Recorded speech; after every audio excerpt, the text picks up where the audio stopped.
Hello and welcome to the big picture. With the talks between the national security advisors of India and Pakistan scheduled to have taken place yesterday and today having been aborted, the future of the resumption of the peace process has come under question.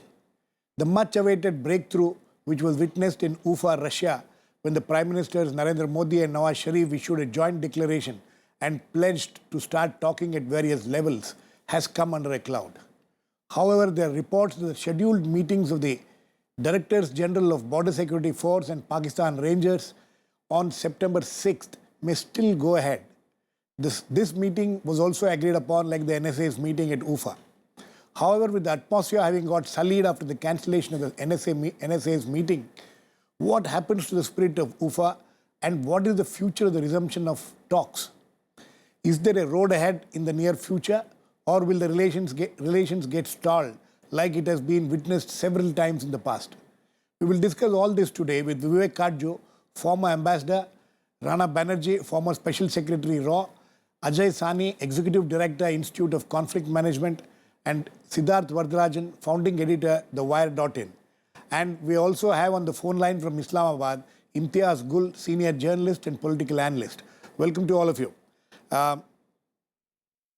Mr. Katju, were you expecting this to happen? Well, the roadmap that had been laid out between the two prime ministers at Ufa is crystal clear. And as long as Pakistan was willing to adhere to that roadmap, the talks would have gone ahead. What was the roadmap? What was the roadmap? The roadmap was that the national security advisors will meet to discuss all aspects of terrorism.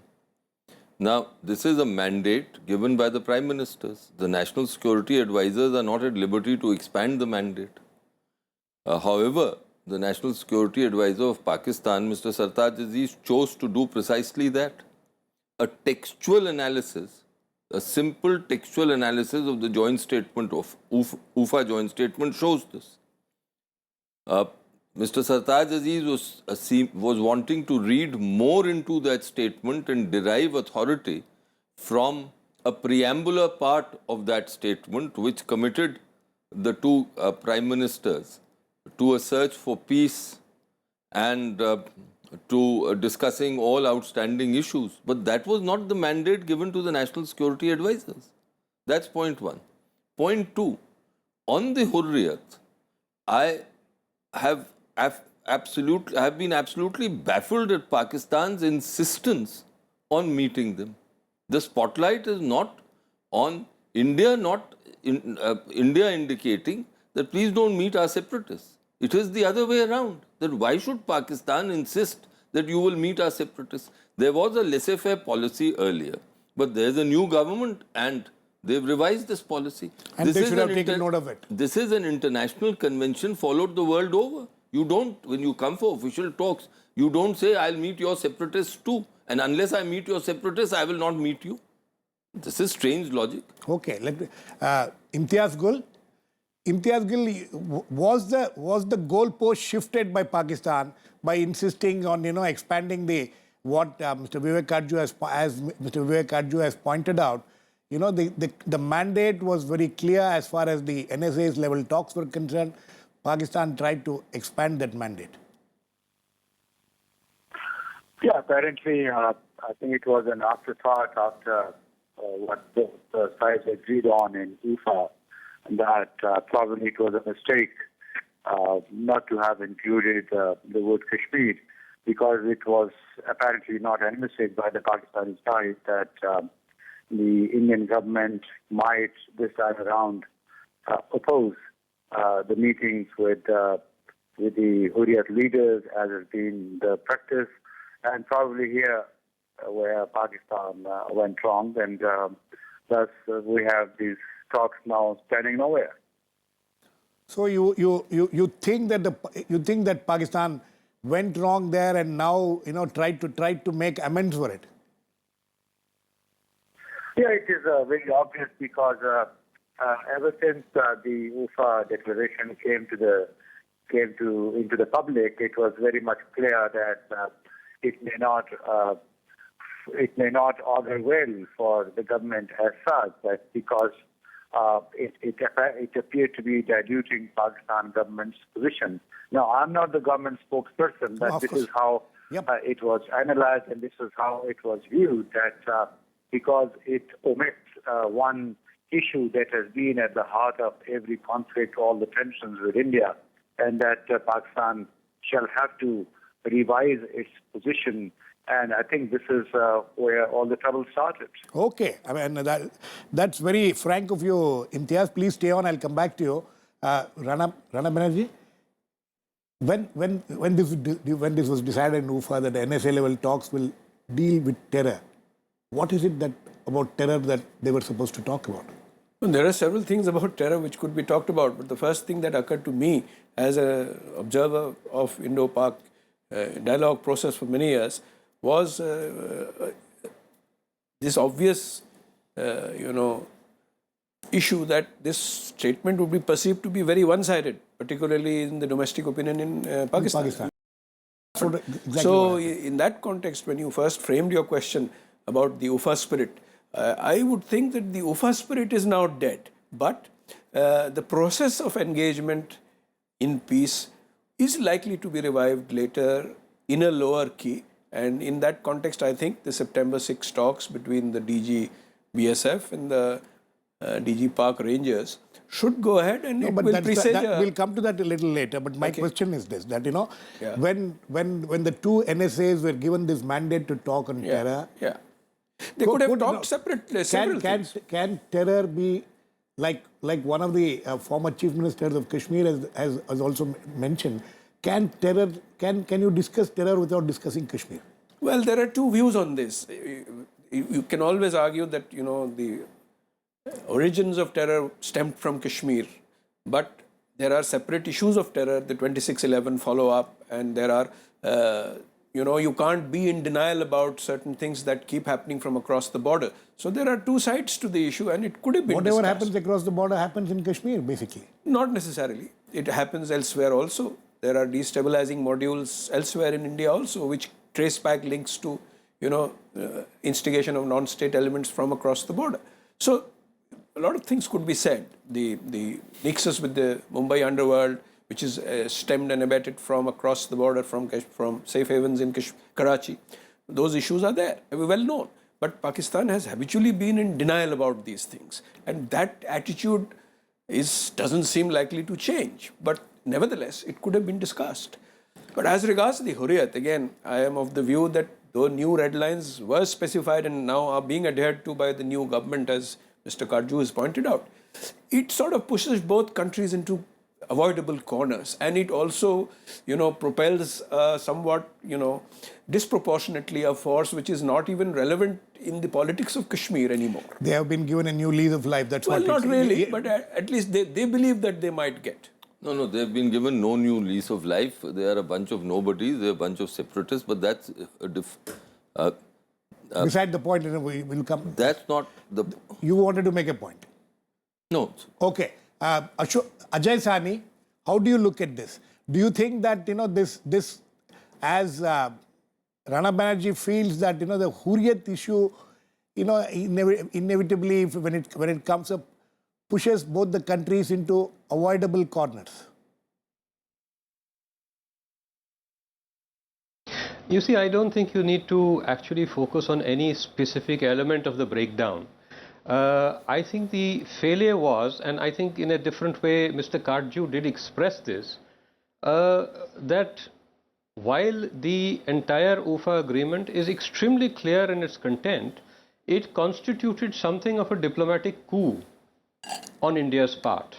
Now, diplomatic coups are not very, very productive, because unless the entire issue has been thrashed out at all levels on both sides, they are going to result in a breakdown at a later stage, right, which happened very quickly in this particular case. Right.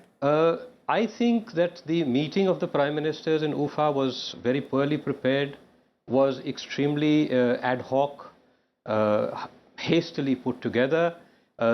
The kind of groundwork that is required before a meeting between the Prime Ministers and an agreement between Prime Ministers should actually occur had not been made.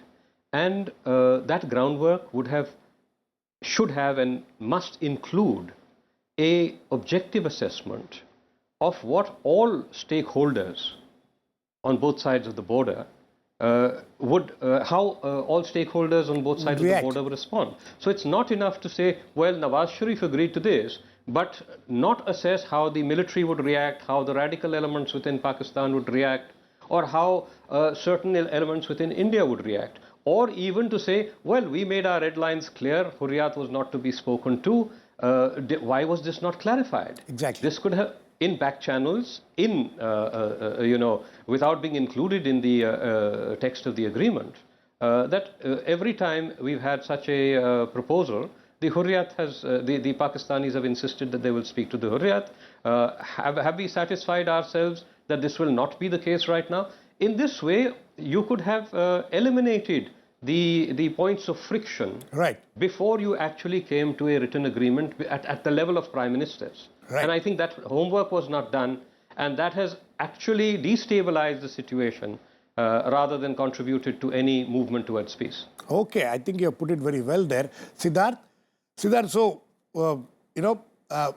with this being the case, what is the way forward? You think that this meeting which is being talked about with the border security force and the Pakistan Rangers Directors General to be meeting on September 6th, will that be able to bring about any kind of solution or anything on the table also? Well, if it leads to the amelioration of suffering of civilian communities of residents on both sides of the line of control, that would be a very welcome thing. But I think we need to take a step back and understand where things went wrong after UFA, because only then would we be in the position to rectify or come out of this impasse. Now, every agreement, and this includes UFA, the UFA agreement, embodies a letter, what Ambassador Katju calls the textual element, and it also has a political spirit behind it. It became very clear to me and to everybody 2 days after UFA that while India secured a text that was favorable to that was politically, shall we say, a easily sellable commodity within India, because after all, Prime Minister Modi had done a U-turn on the whole issue of dialogue. The controversy in Pakistan about the non-inclusion of Kashmir should have rung alarm bells in Delhi about the long-term viability and implementability of UFA. And I think this is where Prime Minister Modi and his advisors should have had the strategic wisdom to say, okay, we are not going to confine ourselves to to be bureaucratic about this and to confine ourselves to a very narrow textual reading of the UFA agreement. If the Pakistani side proposed an agenda, and if you look at Sartaj Aziz's words at his press conference, he was very careful to say that item 3 on the proposed agenda was to discuss the modalities of future discussion on Kashmir. I don't think the skies would have fallen on any position India takes if after the issue of terrorism is discussed comprehensively, Mr. Aziz says, okay, fine, where do we go on Kashmir? And Mr. Doval could have easily replied that, well, Kashmir, where it goes depends on the comfort level on the terrorism question, and the more we feel comfortable that you are acting against terror, the greater will be the likelihood that we can pick up the threads of a Kashmir discussion 6 months or 1 year down the road.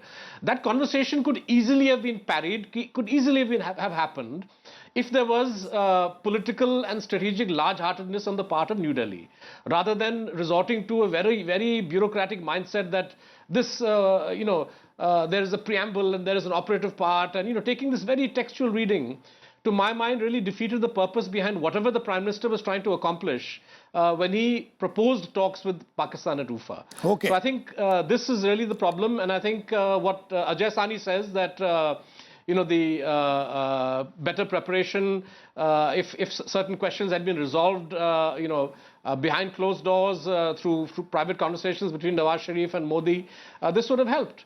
Absolutely. Yes, Mr. Katju. No, two things here. One is what Imtiaz Gul says that, Pakistan went wrong. They were not able to include Kashmir in the UFA declaration. Then later they were trying to, they have tried to make amends. And on the other hand, the lack of preparation, which Ajai, Sahni and Siddarth Varadarajan talking about. Look, I do not know what went into preparing for UFA. That's a separate issue altogether, and I'm not privy to what happened. Post-UFA preparations also. No, but I find this logic passing strange. That there is a text and that India should show large-heartedness. In Pakistan wanting to expand, the text speaks for itself. No, please hear me out. The text speaks for itself. If Pakistan had a problem, then it was the onus lay on them to explain to the Indian government that, sorry, we can't adhere to the text. Is there some room of maneuver for you? What is the sequence of events? India sends a proposal for a date. This, after more than a fortnight, about a week before the talks, the scheduled date, they send back an agenda totally out of sync with the agreed text. And Siddarth says that the onus is on India to show large-heartedness. Yes, one second. The problem was not that they sent a text. The text was never a problem. The text has not been seen as a problem by the Indian government. They sent an agenda which was out of sync with the text. Out of sync, but that was not made the issue. No. Hurriyat was made an issue. If you see Sushma Swaraj's statement, both were issues. The Hurriyat thing, yes, I do believe that India, having drawn the red line in August last year, started dancing around it. And that, I think, was wrong, because it sent confusing signals to Pakistan. Absolutely. And I believe that it is all to the good today that we have again established clearly that this is the red line. No consultations before, no briefings after. Separatists are separatists, and we will not allow you to dictate the agenda. And you think this is the final stand? I hope it is. You hope it is. I hope that if... Yeah, it is actually... I hope it is. Siddarth, would you like... Ajai, Sahni, would you like to react to what Mr. Katju says? You see, I agree with Mr. Katju on almost everything. I'll come to you, Siddarth. The only point I would like to reiterate... Yes. The only point I would like to reiterate is that there was a certain opportunism in the drafting of the UFA agreement. Like Mr. Katju, I am not privy to the actual discussions. And there was a clear failure on Pakistan's part to articulate its priorities or interests in accordance with what would have been a broader national consensus. Now, what the problem with diplomacy of this nature is that it is oriented to failure. I have secured a agreement. That's why I describe it as a diplomatic coup on India's part. And we as you managed rightly... to get a language and a text which was clearly to my advantage, but that is not a productive outcome. It doesn't not a lead productive anywhere. outcome, because it is certainly going to be, at the very next step, going to be rejected by the national consensus in Pakistan. Absolutely. So Siddarth? it reflects very poor strategy on the Indian part also. Right. Okay. Siddarth?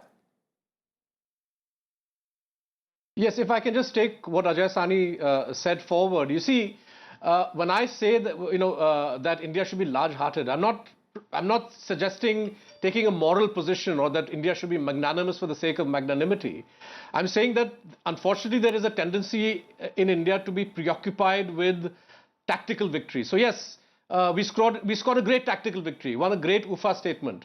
But the be-all and end-all of diplomacy what was not the UFA statement? Is not to be able to triumphantly wave a statement and say, look, this is the text. Okay. Right? We signed UFA, we signed on to UFA because the Prime Minister felt we need to get something out of an engagement with Pakistan. Right, you made a point. And we have given up the chance for that engagement and whatever payoff the Prime Minister wanted. Yes, Siddarth, you made a point. Sir, I think both of them have a point there.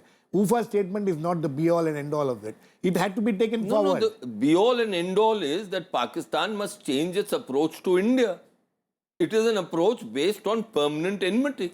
And here you have wanting India to go absolutely convoluting itself in magnanimity, in large-heartedness. I find this passing strange for a state that says may I it intervene is India's here, enemy. please? Yes. Ajay. Yes, Ajay. Quickly. Yes.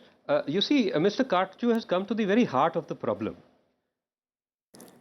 The difficulty is that diplomatic interventions and conversations are not going to change the nature of Pakistan. Right. And this is the problem with talks of this nature. Okay. The nature of Pakistan is only going to be changed by other instrumentalities.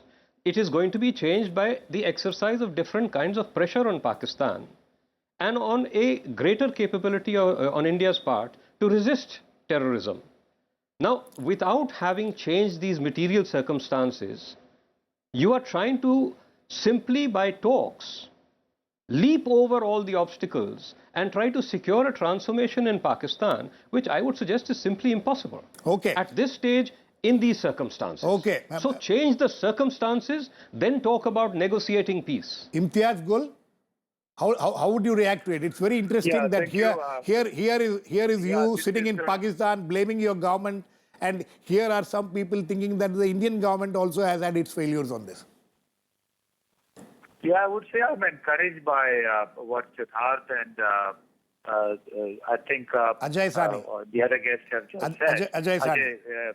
I'm really encouraged that there are people who are talking sense, they are not taking the hawkish line.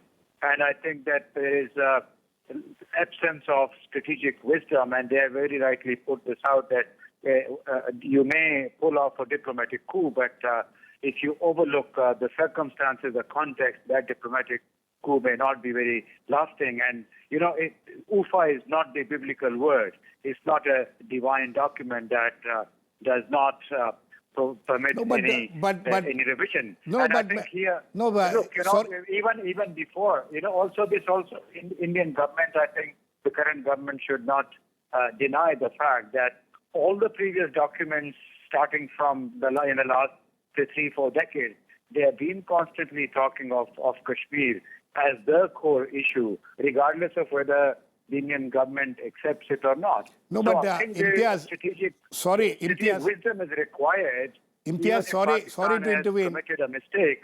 No, Imtiaz, sorry to intervene, but you know, Mr. Katju has a point. When Pakistan realized that it has made a mistake in UFA by not mentioning about Kashmir, before this meeting took place, why wasn't any effort made by Pakistan to talk to India and say that, you know, there is this problem as far as that statement is concerned? Let us work out some kind of a solution before we meet, so that, you know, we can bring in at least some kind of a back channel diplomacy or back channel doesn't seem to have been open there, which has led to this kind of a situation.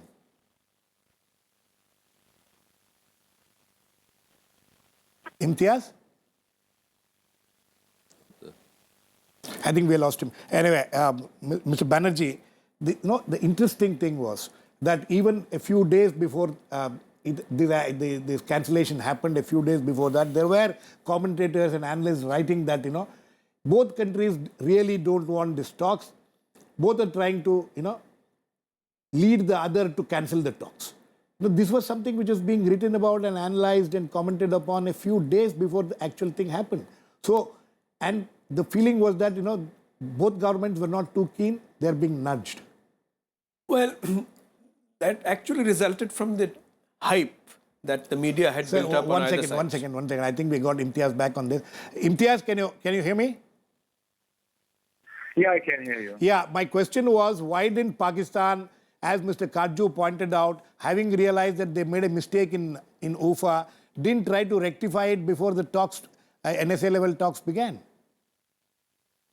Yeah, you are perfectly right, and this is what I said in the beginning, that there was a mistake which Pakistani side made, and they realized afterwards they should have tried.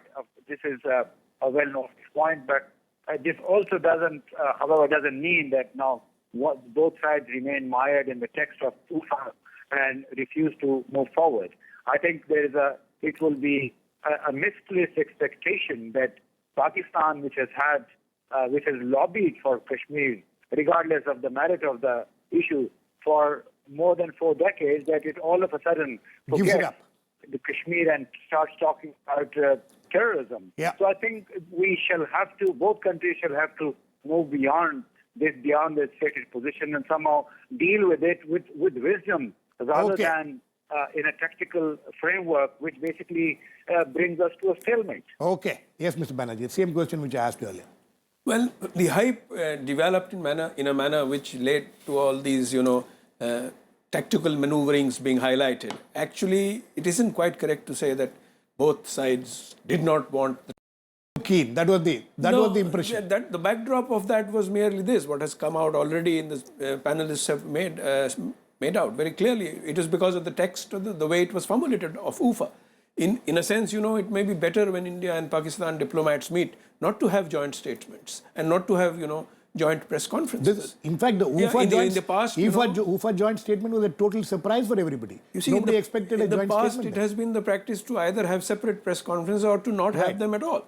And I think that would be perhaps the way forward to go in the future, because I'm not sure if in both countries the feeling is that it may not be a good thing not to talk at all. In fact, saner opinion in Pakistan and in India does definitely believe that this has been an opportunity lost, and maybe a lesser, low-key effort should be made to revive and continue go back to the back channel process. Mr. Katju, my question is, we are running out of time, sorry.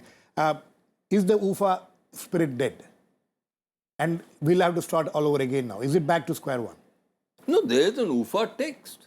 The UFA text is very much... But the UFA text doesn't seem to be convenient to Pakistan. No, well, if Pakistan doesn't want to talk on terror, then of course there is a problem. There is a major problem if it doesn't want to talk on terror. But if Pakistan is willing to talk on terror, the UFA text can be invoked and built upon.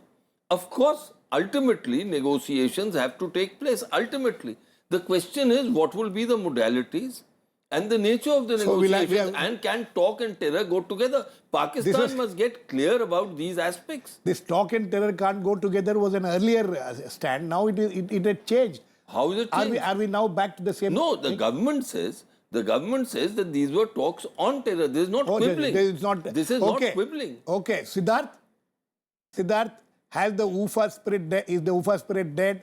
Or yes. is there a way forward now, or are we back to square one?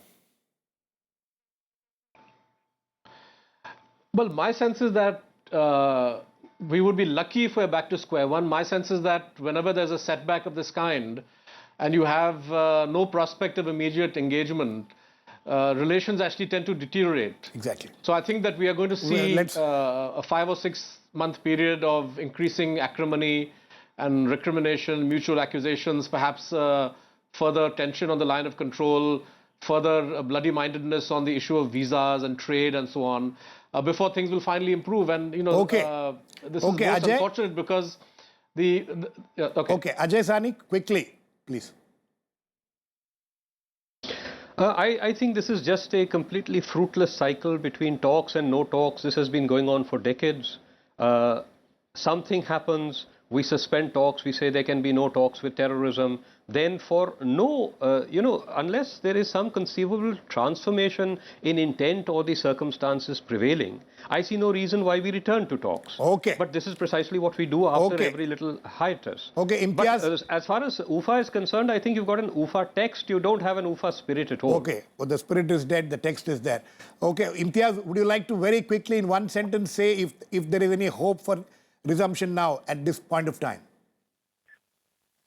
Well, I think living in such a critical region, we should not lose hope, and just hope that both sides act with sanity and invoke wisdom rather than a tactical framework, tactical mindset to all the problems that the people of these two countries are facing. Okay, well, I think on that note we need to end. It's not a very happy situation, as the discussion in the last half an hour has pointed out.